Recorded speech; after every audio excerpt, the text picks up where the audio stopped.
శేషాన్ని మనందరికీ కూడా ఆ కీర్తి అనే శేషాన్ని మిగిల్చుకొని తాను శివైక్యం చెందినటువంటి అదిగో ఆ చంద్రశేఖర శివాచార్య మహాస్వామికి, అదిగో ఆ దానయ్య స్వామికి తన పేరుకు తగ్గట్టు మాకందరికీ విద్యాదానం చేసినటువంటి మా గురువర్యులు చంద్రశేఖర స్వామి వారికి మనపూర్వకంగా మనమందరం మరి ఒక్కసారి నమస్కరిద్దాం. చంద్రశేఖర భగవానికి అంటుంటారు కదా, కాయకమే కైలాసం, కాయకమే కైలాసం. వేరే మత సంప్రదాయాలు కొన్ని చెప్తే వీరశైవ మత సంప్రదాయాలు కొన్ని ప్రత్యేకంగా చెప్పుకున్నారు. రోజు కూడా స్నానం చేయండి, లింగ పూజ చేసుకోండి, విభూతి పెట్టుకోండి, మీ పని మీరు చేసుకోండి, మీ వృత్తి మీరు చేసుకోండి, మీ వృత్తి ధర్మాన్ని మీరు పాటించండి, అది ఏ కైలాసం. కానీ ఏదో శివరాత్రి వచ్చింది, శివుడికి అభిషేకం చేయండి, నమస్కారం చేయండి, పూజ చేయండి, ఇంతవరకు బాగానే ఉంటుందని చెప్పారు మన వాళ్ళు. కానీ శివరాత్రి వచ్చింది, 1000 లీటర్ల పాలు తెచ్చి శివుడి మీద పోయండి అని మన వీరశైవ సంప్రదాయంలో ఎప్పుడు చెప్పలేదమ్మా. అలాంటివి మన వాళ్ళు ఎప్పుడు కూడా ప్రోత్సహించలేదు. నిజాన్ని ప్రోత్సహించారు, ధర్మాన్ని ప్రోత్సహించారు. నాన్న నీవు నమస్కరించు, దేవుడు నీ భక్తికి లొంగుతాడు, కానీ నువ్వు పెట్టే పువ్వులకు, పాలకు, పళ్ళకు లొంగడు నాయన. నీ మనసు ఎందున్నటువంటి భక్తికి మాత్రమే దేవుడు లొంగుతాడనేటటువంటి ధర్మాన్ని చెప్పగానే పరోక్షంగా చెప్పినటువంటి వాళ్ళు మహాత్మా బసవన్న. అటువంటి మహాత్మా బసవేశ్వరుడు అనుకుంటాడు, కాయకమే కైలాసం. అయ్యా అంటే స్వర్గం, ఏరా అంటే నరకం. ఏదైనా ఎవరితో అయినా ఏదైనా మనకు చిన్న పని ఉంటే పని చేయించుకోవాలి అంటే, అయ్యా కొంచెం ఈ పని చేస్తారా అంటే చేసే ప్రయత్నం చేస్తాడు. కనీసం చేయాలన్న ఆలోచన పుడుతుంది.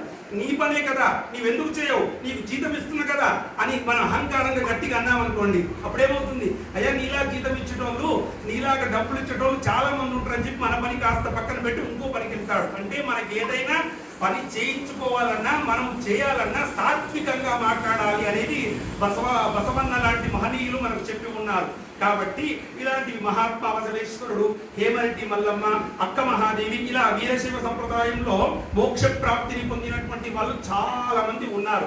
వాళ్ళందరి యొక్క ఆదర్శమే ఇదిగో మన వేద పాఠశాల. ఇక్కడ విద్యార్థులు ఎలా ఉండాలి, ఉదయాది కాలమే నిద్ర లేవాలి, చక్కగా స్నానం చేసుకొని ఇంత విభూతి పెట్టుకొని ముందుగా ఇష్టలింగ పూజ అనగా గురువు ఆశీర్వచనంగా ఇచ్చినటువంటి ఇష్టలింగాన్ని ఎడమ చేతిలో పెట్టుకొని ఆ మంత్రభాగం వస్తే మంత్రభాగం తర్వాత క్రమంలో వస్తుంది. అంతకు మునుపు వరకు విద్యార్థి లక్షణం ఏంటి, నమశివాయ అనే పంచాక్షరి మంత్రం చెప్పుకుంటూ ఆ శివుడి మీద అనగా ఎడమ చేతిలో పెట్టుకున్న శివలింగం మీద నీళ్లు పోసి విభూతి పెట్టి నమస్కారం చేసుకొని తర్వాత నిత్య కైంకర్యములు, దేవాలయంలో నిత్య కైంకర్యము ఇలాంటి కార్యక్రమాలు ముగిసిన తర్వాత ప్రతి నిత్యము కూడా పాఠం చెప్తూ ఉంటారు. ఇక్కడ వ్యవస్థాపకులుగా ఉన్నటువంటి వాళ్ళు జిఎం విశ్వేశ్వరయ్య స్వామి అయితే ప్రతిలో ఆయన కూడా దేవాలయం ఉంటుంది, బయట పౌరోత్యం ఉంటుంది. అతనికి శరీరపరంగా కూడా ఆరోగ్యపరంగా కూడా 60 ఏళ్ళు దగ్గరకు వస్తున్న వాళ్ళు కాబట్టి పాఠం చెప్పడం కాస్త కుదరదు. కాబట్టి ఒక ఉపాధ్యాయుని ఇక్కడ నిర్ణయం చేయడం అయినది.